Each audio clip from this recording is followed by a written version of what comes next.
Last session, you descended into a wrecked ship half swallowed by red sand, rigging a rope to a mast and dropping into a powdery hold. The first chambers were the quiet kind of dangerous.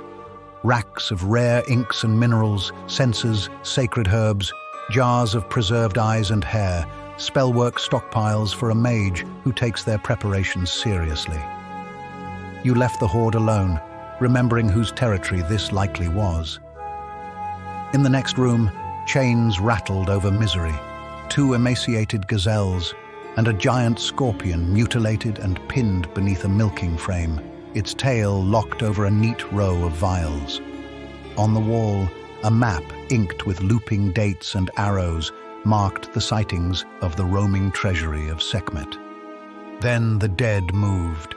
4 human mummies turned at your step and advanced. The opening blows were cruel. Ombra was nearly ended by a single rotting fist, only surviving by a heartbeat, and the sand buckled under your retreat as you slammed the door and stacked a kill zone. The fight turned there. Avourel's fire set wrappings to cinder. Salah Kamara flashed holy words that blistered dead flesh. Draxaur's sanctified morning star smashed one to powder and staggered another. Farid flowed in with spear and haft, striking, sliding and striking again, while Ombra's force battered from the backline.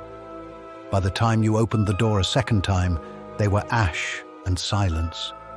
You swept on. A laboratory held a frantic desert jerboa in a glass bowl atop red sand, alive and vicious, while tiny skeletons of less fortunate test subjects lay nearby. Notes suggested the sands devour passivity, but spare the fierce, a grim hint at its appetite. A magic mouth warned you off the mistress's door. These are my chambers. Disturb my bed, and I will kill you. You chose to talk anyway. Inside lounged Melissia, the black dragon you once crossed in the Serpent Temple. In human form upon a bed of marshy moss, a ruby eye smouldering in the scar on her face.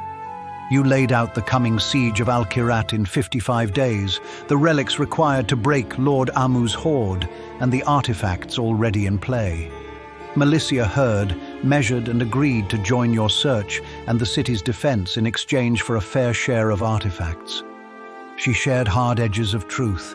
The Moonstone Cloak walks hidden paths only her ruby eye can pierce. The hand of brass tempers and molds the soul. The Sapphire Ring can command the forces of the world. Lord Amu clutches the crook of law and anchor of life, while his emissary bears the Flail of Reeds. Gorgoroth's belly holds the crown of crystals. Her map tracked the treasury's roaming sites, and she taught you a desert trick. Blood can be transmuted to water in the red sands. With her leave, you dug a sand-choked subchamber free and opened an arcane-locked chest for 500 platinum, 10 amber pieces, and a ring of spell turning. You ate, counted the days, and took a long rest in a dragon's lair. Next steps pointing toward the spires and the wandering vault before the clock runs out.